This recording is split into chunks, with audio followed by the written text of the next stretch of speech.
Now we come to another very important topic. In fact, in electrostats, as I already told you that electrostats in all chapters is very important, and this topic, which is parallel plate capacitor, is the most important topic in electrostats.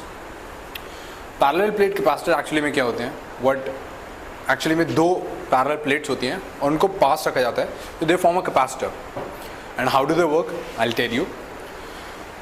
ये जो parallel plate capacitor होता है, इन दोनों plates के बीच में जो हम डिस्टेंस मानते हैं, that is very less as compared to the length of the parallel plates. तो एक तरह से जब ये बहुत छोटी होती है, जब ये डिस्टेंस बहुत छोटी है इस लेंथ के रिस्पेक्ट में, ठीक है, when d is very less than l, तो एक तरह से हम मान लेते हैं कि these are infinitely long, because हमको जो भी कैलकुलेशंस करनी है, जो भी हम ऑब्जर्वेशंस करेंगे, that will be taking in regard the distance d. तो एक तरीके से अगर इतनी छोटी डिस्टेंस को हम ऑब्जर्व कर रहे हैं, तो जो उसकी लेंथ हुई पैरेलल प्लेट की, वो एक तरह से हमारे लिए इनफाइनाइट हो गई.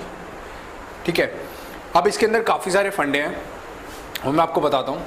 जैसे कि सबसे पहले तो गॉसियन, जो आपको बताया था, गॉसियन सरफेस से इलेक्ट्रिक फील्ड निकालना. लेट अस सपोज एक पैरेलल प्लेट है, राइट. अब मेरे को इलेक्ट्रिक फील्ड निकालनी है, यहाँ पे कोई चार्ज है, और मेरे को इलेक्ट्रिक फील्ड निकालनी है यहाँ से किसी डी डिस्टेंस पे. मैं गॉसियन सरफेस बनाता हूँ. जो इलेक्ट्रिक फील्ड होगी कंडक्टर से, आपको पता है, वो हमेशा it goes perpendicular to the conductor surface. तो इलेक्ट्रिक फील्ड हमेशा इस डायरेक्शन में होगी. अब ये जो सरफेस है, ये तो कंडक्टर के अंदर है, ये वाले कंडक्टर की वजह से कोई भी ई डॉट डी एस नहीं आएगा. तो जो ये आता है ई डॉट डी एस, वो केवल इस सरफेस से आएगा. ये जो डी एस होगा, ये केवल इस सरफेस का होगा. इस सरफेस को हम टेक इनटू अकाउंट करेंगे. That will be equals to Q enclose upon epsilon not.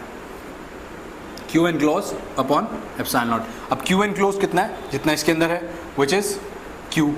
तो ई, क्योंकि सारे सर्फेसेस तो कुछ है ही नहीं, एक ही सर्फेस है यहाँ पे, E dot S is equals to Q upon epsilon naught, and which अगर इसको हम यहाँ पे लेके जाएं, that turns out to be sigma upon epsilon naught.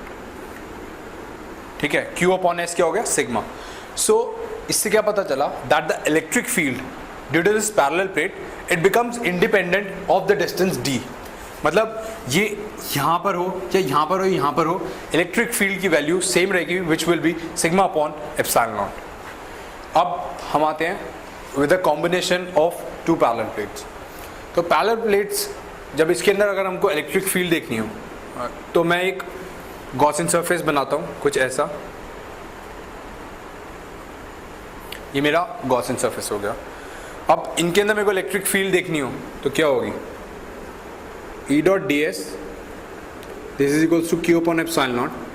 But यहाँ पे जो इलेक्ट्रिक फील्ड, ये वाला जो सरफेस है, ये कंडक्टर के अंदर है, ये वाला भी अंदर है, ये इलेक्ट्रिक फील्ड के अलॉन्ग है. आपको पता है कि इलेक्ट्रिक फील्ड इधर इस साइड डायरेक्शन में है, या फिर इसके परपेंडिकुलर ही होगी.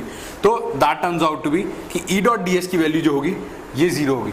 That means Q enclosed, this should also be equals to zero. जब लेफ्ट हैंड टर्म जीरो है, तो राइट हैंड टर्म पे इनमें कौन सी टर्म जीरो हो सकती है? सिर्फ क्यू जीरो हो सकती है. एप्सिलॉन नॉट तो एक कांस्टेंट है, तो Q enclose will be zero. इसका मतलब अगर दो पैरेलल प्लेट साथ में हैं और इनके ऊपर कुछ चार्ज दिया हुआ है, लेट अस सपोज कि हमने इस वाली पैरेलल प्लेट को हमने Q1 चार्ज दिया था, इसके ऊपर Q2 चार्ज दिया था, ऑलराइट. और लेट अस सपोज कि इस सरफेस के ऊपर स्मॉल q चार्ज आया.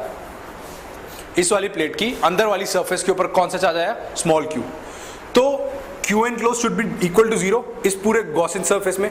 इसका मतलब इस वाली साइड पर कितना चार्ज आएगा?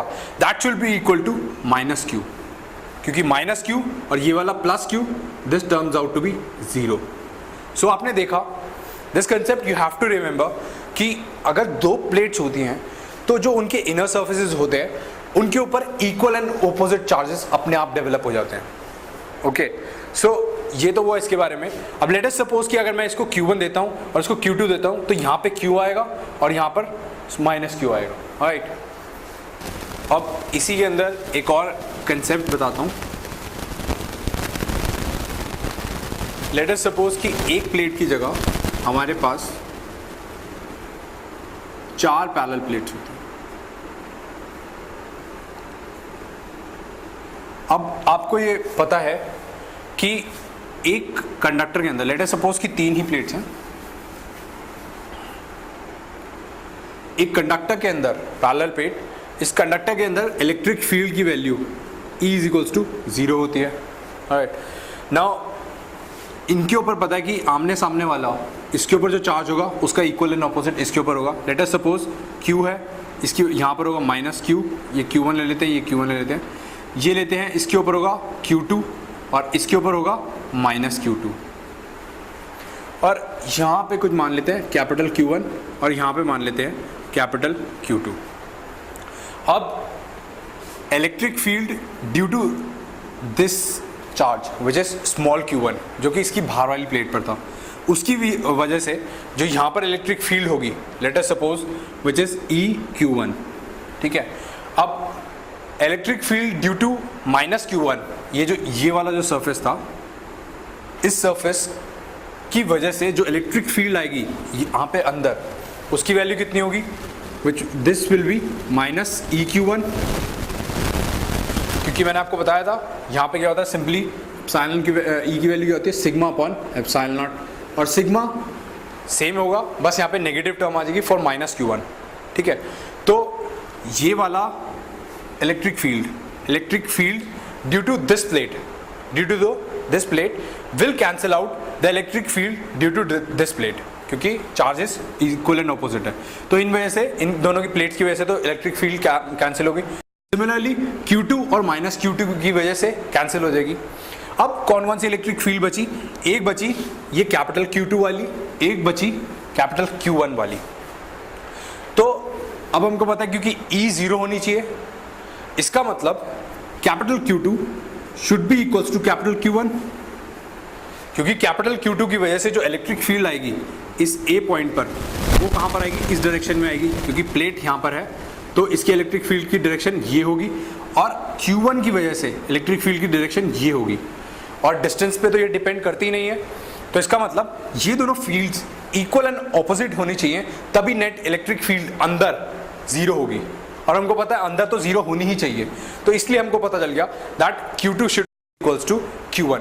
तो इससे एक और इम्पॉर्टेंट कंसेप्ट पता चला कि जब 2 या 2 से ज़्यादा पैरेलल प्लेट्स होती हैं तो उनमें क्या होता है कि जो आमने सामने वाले जो ऑपोजिट सर्फेसेस होते हैं, ऑन दो surfaces we have equal and opposite charges, और जो अगर 3 प्लेट्स हैं तो उनके जो आउटर सर्फेसेस होंगे, तीनों में से जो आउटर मोस्ट सर्फेसेस होंगे, उन दोनों सर्फेसेस पे इक्वल चार्जेस होंगे, absolutely equal, which will be Q1 is equals to Q2।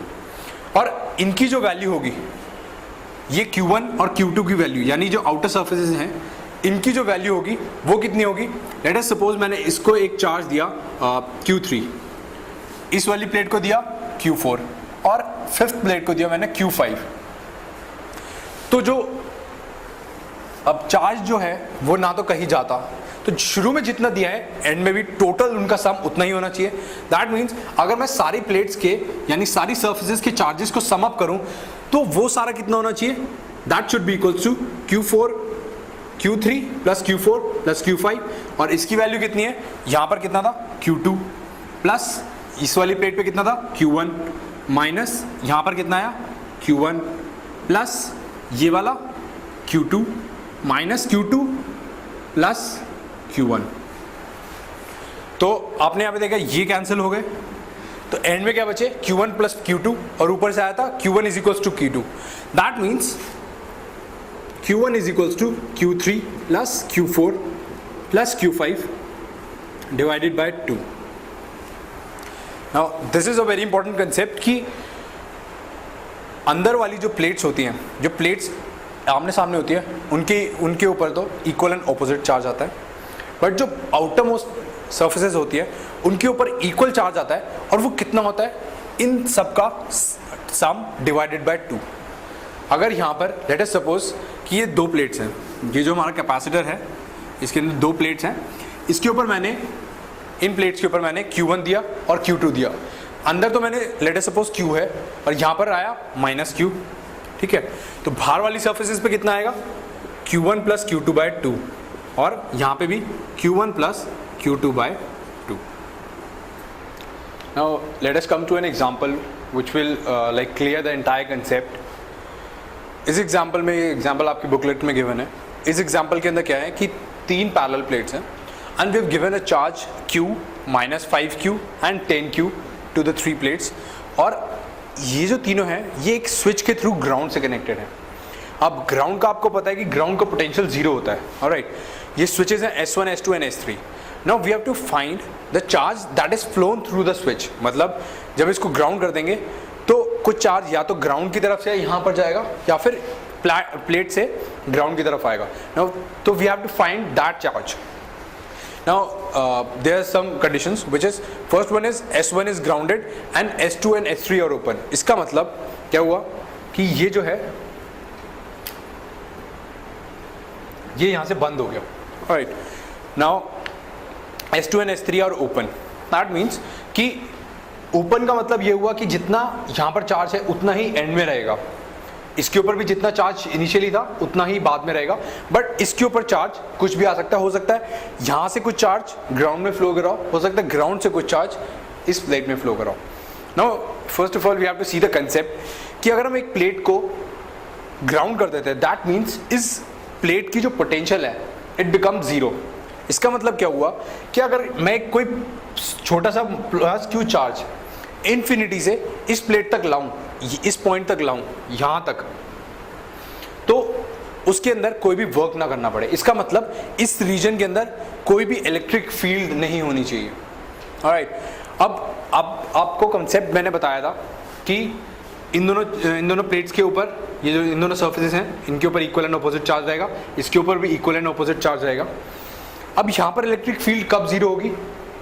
जब जो ये आउटर सर्फेसेस थे ये वाला और जो एक्सट्रीम मोस्ट आउटर सर्फेसेस थे उनके ऊपर चार्ज 0 हो जाए। ऐसा क्यों? क्योंकि जो यहाँ पर इलेक्ट्रिक फील्ड होगी, लेट अस सपोज ये ए पॉइंट है, इस ए पॉइंट पे जो इलेक्ट्रिक फील्ड होगी वो किस किस चार्जेस की वजह से होगी? एक तो इस प्लेट की वजह से होगी, एक इसकी वजह से, एक इसकी वजह से, इसकी वजह से, इसकी वजह से, और ऐसी 6 सर्फेसेस की वजह से होगी। बट इतना पता है हमको कि इस सर्फेस पे और इस सर्फेस पे इक्वल एंड ऑपोजिट चार्ज होता है, तो दैट मीन्स जैसे हमने पहले भी कैलकुलेट करा था कि इस पॉइंट पे इन दोनों सर्फेसेस की वजह से इलेक्ट्रिक फील्ड 0 हो जाएगी।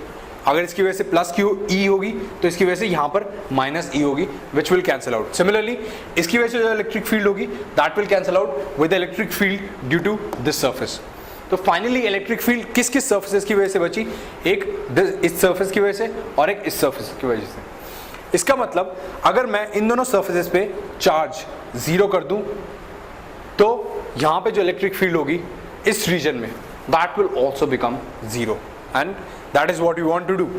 तो अगर मैंने यहाँ पे 0 कर दी और यहाँ से कोई चार्ज फ्लो नहीं करा, S3 से कोई चार्ज नहीं फ्लो करा, तो इसका मतलब इस प्लेट पे कितना चार्ज बचना चाहिए? यहाँ पे 10Q, ऑलराइट, क्योंकि यहाँ पे 0 है तो 0 + 10Q should be equals to 10Q। Initially जितना चार्ज है उतना ही फाइनली रहना चाहिए। अब यहाँ पे -10Q, यहाँ पे 10Q है तो यहाँ पे आएगा -10Q। अब यहाँ पे -10Q आ गया तो इसका मतलब यहाँ पर होना चाहिए +5Q, क्योंकि -10Q + 5Q is equals to -5Q which is initial charge. यहाँ पे +5Q आ गया तो यहाँ पर आएगा -5Q, और आउटर सरफेस पे तो 0 ही था। तो इसका मतलब फर्स्ट पार्ट के अंदर इनिशियली कितना चार्ज था? इनिशियली था हमारा Q, और फाइनली कितना हो गया? It becomes -Q, it becomes -5Q। तो इसका मतलब यहां से कुछ चार्ज ग्राउंड में गया होगा क्योंकि इनिशियली पॉजिटिव था और फिर हो गया -5Q। तो इसका मतलब प्लेट से ग्राउंड में कितना चार्ज गया?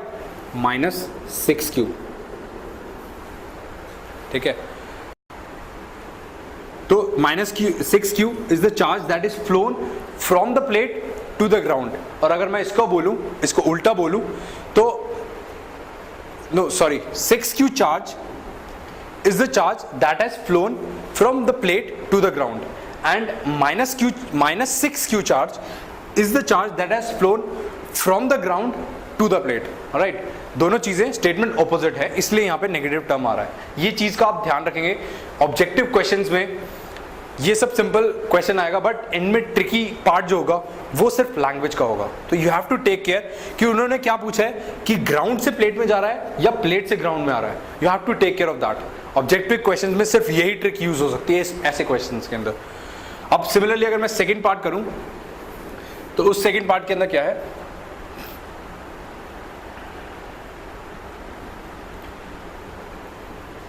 सेकेंड पार्ट के अंदर हमने S3 को क्लोज कर दिया और S1 and S2 are kept open, ये ओपन है और ये S3 को क्लोज कर दिया।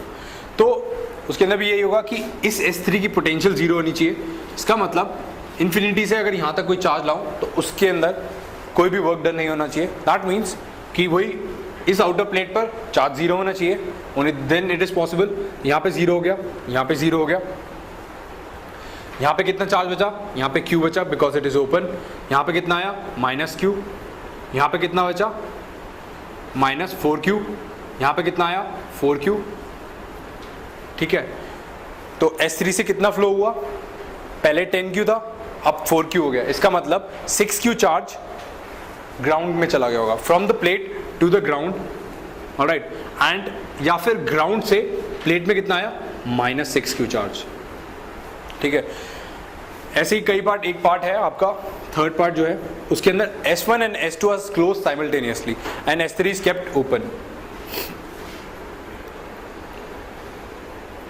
S1 एंड S2 को हमने बंद कर दिया। अब इन केसेस के अंदर क्या होगा,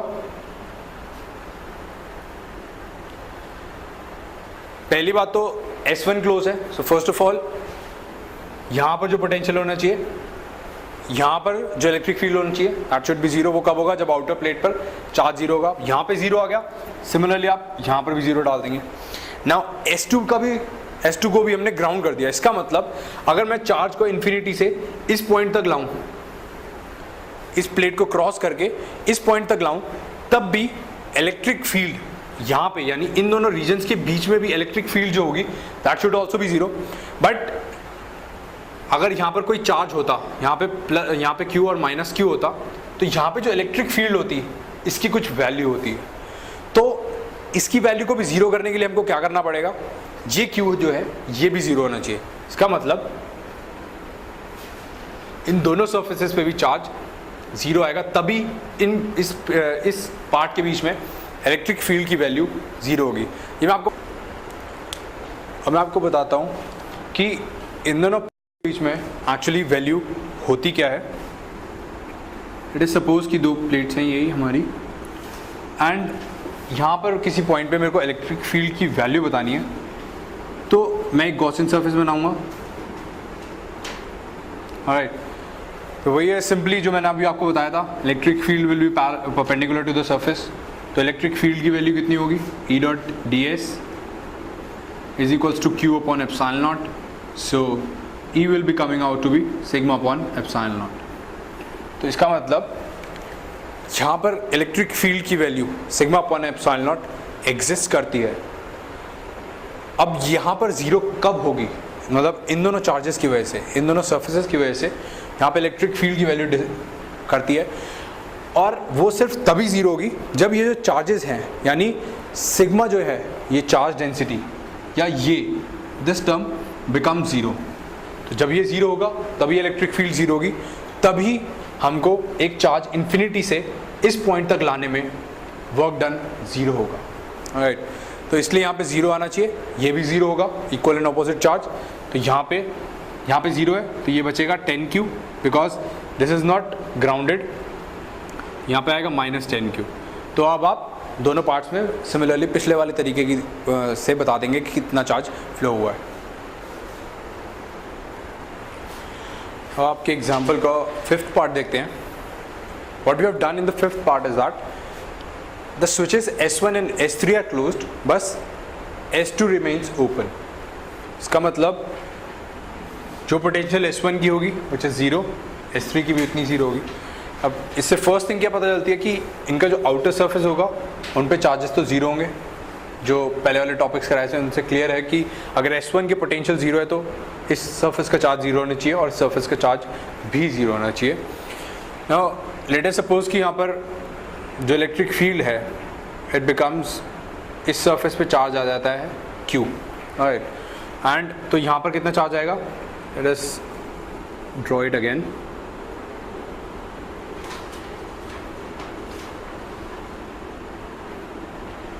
now this is q, this becomes minus q, so this becomes, यहाँ पर पहले कितना चार्ज था -5q, तो टोटल अभी भी -5q रहना चाहिए, तो यहाँ पर कितना चार्ज होना चाहिए -5q minus q, so the total will be -5q, तो उसके इक्वल एंड ऑपोजिट चार्ज इस प्लेट पर आएगा which is 5q plus q।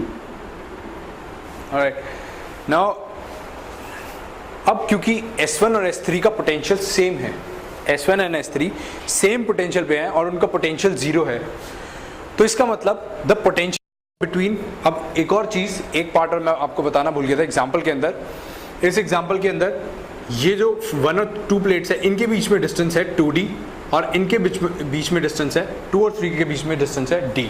Alright, now take care of that. तो अब जितना पोटेंशियल ड्रॉप 2 से 1 में होगा, क्योंकि 2 एक सिंगल पोटेंशियल पर है, लेट अस सपोज कि 3 है A B and C, C तो सेम पोटेंशियल पे है, तो इसका मतलब क्या हुआ कि potential drop across VBA should be equals to the potential drop across VBC, क्योंकि जितना इन दोनों के बीच में पोटेंशियल होगा डिफरेंस, उतना ही इन दोनों के बीच में पोटेंशियल डिफरेंस होगा। Similarly it applies to these 3 plates. इसका मतलब क्या हुआ, लेट अस सपोज कि कुछ इलेक्ट्रिक फील्ड इस डायरेक्शन के अंदर है और इन दोनों के बीच में कुछ इस डायरेक्शन के अंदर इलेक्ट्रिक फील्ड है। अभी मैंने आपको बताया था कि इन दोनों के बीच में इलेक्ट्रिक फील्ड की वैल्यू कितनी होती है, it is E1 is equals to Q upon A epsilon naught. Alright, और इन दोनों के बीच में इलेक्ट्रिक फील्ड की वैल्यू कितनी होगी, that is E2 will be equals to minus of, अगर मैं इस डायरेक्शन वाली इलेक्ट्रिक फील्ड देखूँ, you have to take care of the direction electric field में। अगर मैं इस डायरेक्शन में ले रहा हूँ तो इसका मतलब चार्ज कौन सा वाला आएगा, -5q माइनस स्मॉल q, ये वाला चार्ज आएगा, बिकॉज मैं मान रहा हूँ कि ये फील्ड यहाँ से यहाँ जा रही है, तो ये वाला चार्ज लेंगे हम। Alright, remember this part, this is very important. -5q plus q, ये यहाँ पर divided by of A epsilon not. E1 पता चल गया, E2 पता चल गया।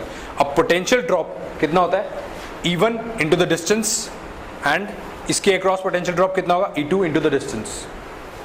इसका मतलब क्या हुआ, potential drop should be same, इसका मतलब Q upon A epsilon naught into 2D, this should be equals to minus of 5Q plus Q upon A epsilon naught into, ठीक है।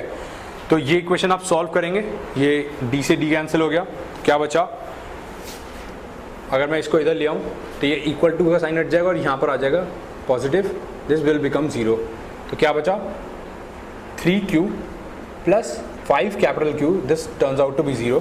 इसका मतलब स्मॉल q की वैल्यू आ गई -5Q अपॉन 3। सो अब आपका स्मॉल q आ गया, तो बाकी सारे चार्जेस अकॉर्डिंगली आ जाएंगे। Let us come to the part number 7 जो आपकी बुकलेट में गिवन है।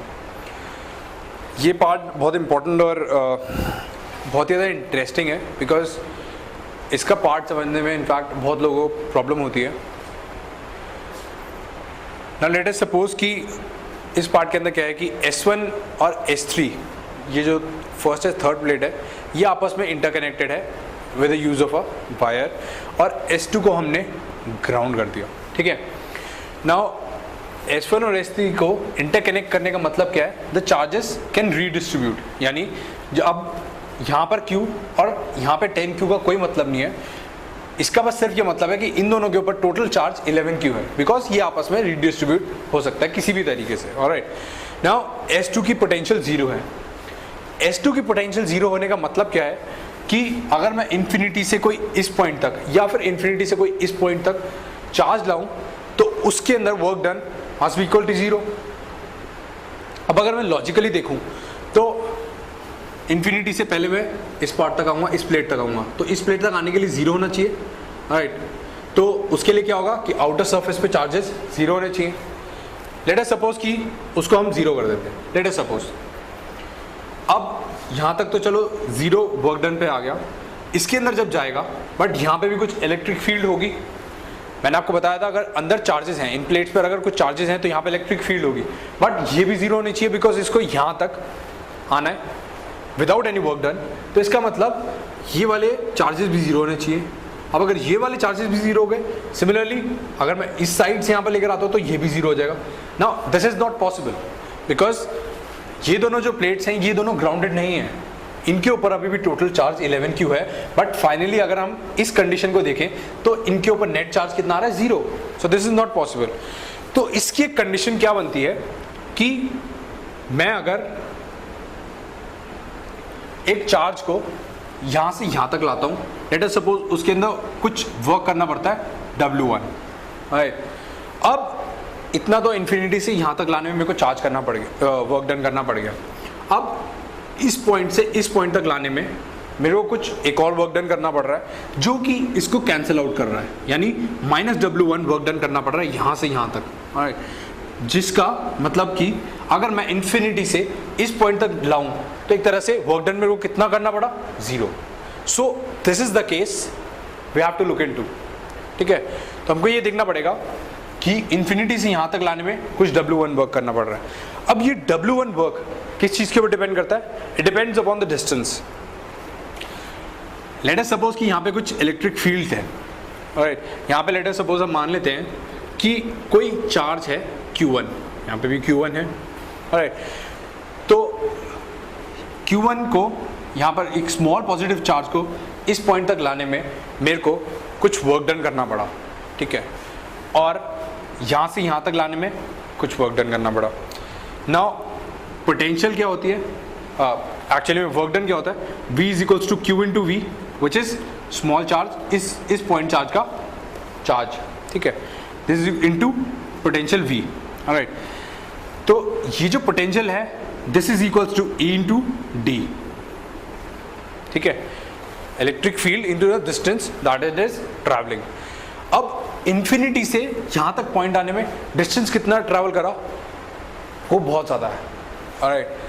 एंड ये जो वर्क डन है this should be equals to the work done from moving the charge from this point to this point. इस पॉइंट से इस पॉइंट लाने में जितना वर्क डन करा this should be equals to E into D.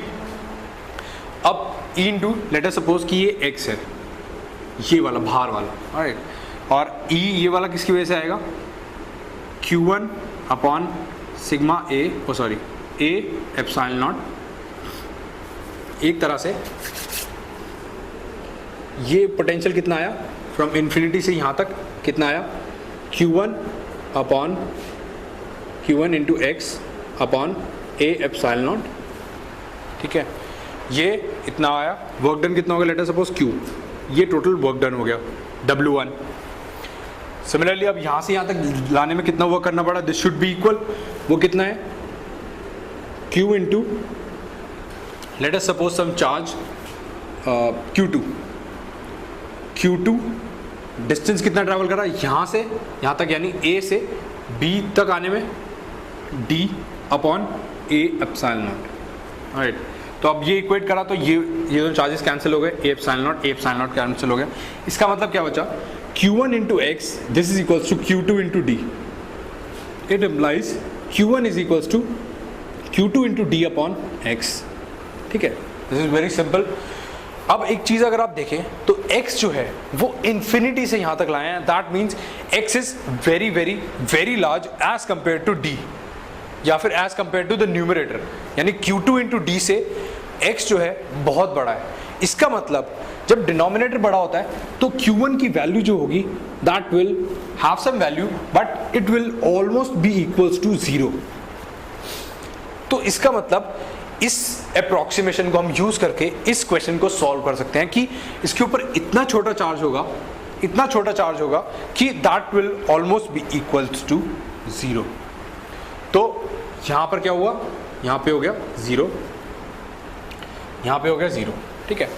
अब वही है कि मेरे को इन चार्जेस इनके ऊपर Q फाइंड करना है, तो हम यही फंडा लगाएंगे क्योंकि ये इंटरकनेक्टेड है। तो इसका मतलब फर्स्ट और थर्ड प्लेट की पोटेंशियल सेम होगी, that will not be 0 but that will be same, और वही है the potential drop from second to 1 will be equals to the potential drop from second to third. जो आपको इससे पहले वाले पार्ट में कराया था उसी तरीके से आप निकाल देंगे। आपकी बुकलेट के अंदर एक और मेथड दे रखा है कि कैपेसिटेंस के इन्वर्स प्रोपोर्शन में होता है, वो भी आप यूज कर सकते हैं, लेकिन मैं प्रेफर करूंगा कि आप ये वाला मेथड यूज करें because it is more simple और इसको समझने में काफ़ी आसानी होगी। बट आप धीरे धीरे जब आप कैपेसिटेंस के फॉर्मूले अभी आगे करेंगे उसके बाद आपको जो फर्स्ट मेथड आपकी बुकलेट में दिया हुआ है वो काफ़ी ईजी लगेगा। तो अभी फॉर दिस टाइम बीइंग आप इसी मेथड से करिए, आप दोनों मेथड दिमाग में रखिए, it would be more better and more beneficial for you.